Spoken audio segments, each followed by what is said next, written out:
بسم اللہ الرحمن الرحیم الحمدللہ والصلاة والسلام علی رسول اللہ۔ محترم ناظرین، ہمارے کچھ احباب اور متعلقین کا مشورہ یہ ہے کہ جو سوالات کمنٹ باکس میں معلوم کیے جائیں یا جو سوالات ہماری مسجد کے مقتدی حضرات کریں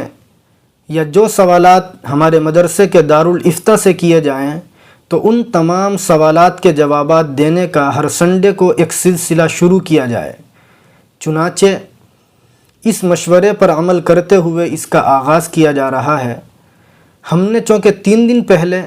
وضو سے متعلق وضو کے چند ضروری مسائل کو لے کر ایک ویڈیو اپنے چینل پر اپلوڈ کی تھی،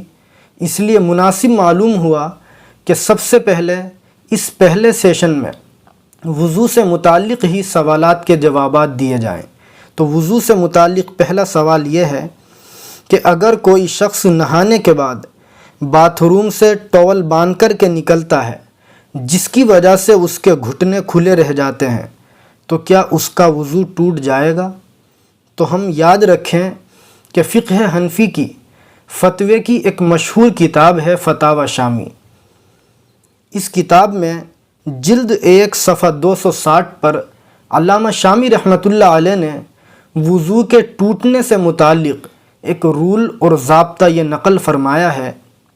کہ وَيُنْقِذُهُ خُرُوجُ كُلِّ خَارِجٍ نَجَسٍ، کہ وضو ہر اس چیز کے نکلنے سے ٹوٹتا ہے جو ناپاک ہو اور انسان کے بدن سے نکلے۔ اس ضابطے کی وجہ سے فقہائے کرام نے، مفتیان کرام نے یہ مسئلہ لکھا ہے کہ اگر کوئی شخص باتھ روم سے ٹاول باندھ کر کے نکلتا ہے جس کی وجہ سے اس کا سطر یا اس کے گھٹنے کھلے رہ جاتے ہیں تو اس سے اس کا وضو نہیں ٹوٹے گا۔ دوسرا سوال وضو سے متعلق یہ ہے کہ اگر کوئی عورت وضو کی حالت میں اپنے بچے کو دودھ پلاتی ہے تو کیا عورت کا وضو دودھ پلانے سے ٹوٹ جائے گا؟ تو اس سلسلے میں ہم یاد رکھیں کہ اگر کوئی عورت وضو کی حالت میں اپنے بچے کو دودھ پلاتی ہے تو دودھ پلانے سے عورت کا وضو نہیں ٹوٹے گا۔ اگر عورت چاہے تو فوراً اسی وضو سے نماز بھی پڑھ سکتی ہے، قرآن کریم کو چھو کر کے اس کی تلاوت بھی کر سکتی ہے۔ تیسرا سوال یہ ہے کہ اگر کوئی شخص وضو کرنے کے بعد کسی کو گالی دیتا ہے یا وضو کرنے کے بعد کوئی شخص گندی گفتگو کرتا ہے تو گالی دینے سے اور گندی گفتگو کرنے سے اس کا وضو ٹوٹے گا یا نہیں؟ تو ہم یاد رکھیں کہ ایک مشہور کتاب ہے فقہ کی، المحیط البرہانی۔ اس کتاب میں جلد 1 صفحہ 216 پر لکھا ہے کہ الکلام الفاحش لا ينقض الوضو، کہ گندی گفتگو کرنے سے انسان کا وضو نہیں ٹوٹتا۔ اس سے معلوم ہوا کہ اگر کوئی شخص وضو کرنے کے بعد گالی دیتا ہے، گناہ کی باتیں کرتا ہے، گندی گفتگو کرتا ہے تو اس سے اس کو گناہ تو ملے گا لیکن اس کا وضو نہیں ٹوٹے گا۔ چوتھا سوال وضو سے متعلق یہ ہے کہ سجدے کی حالت میں سونے سے وضو ٹوٹے گا یا نہیں؟ تو اس سلسلے میں ہم یاد رکھیں کہ فتاوی شامی میں جلد 1 صفحہ 271 پر اور مجمع الانہر میں جلد 1 صفحہ 21 پر یہ ضابطہ لکھا ہے کہ اگر کوئی شخص سنت کے مطابق سجدہ کیے ہوئے تھا، یعنی وہ اس حالت میں سجدہ کیے ہوئے تھا کہ اس کے دونوں بازو، دونوں ہاتھ زمین سے الگ تھے اور اس کا پیٹ اس کی ران سے ملا ہوا نہیں تھا، اس حالت میں وہ سجدہ کیے ہوئے تھا، اب اس کو نیند آ گئی تو اس حالت میں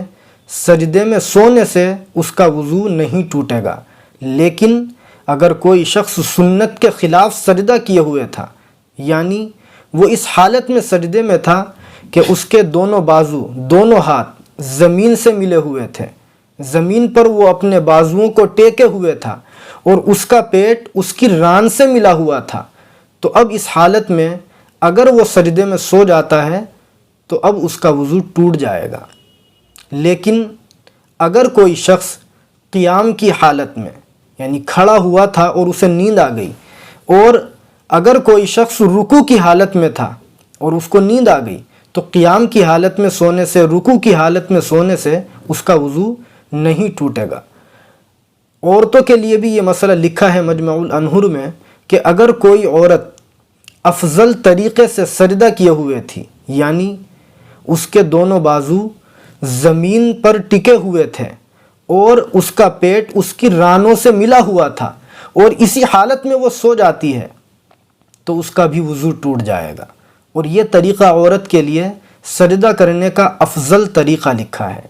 یہ چند ضروری مسائل تھے وضو سے متعلق۔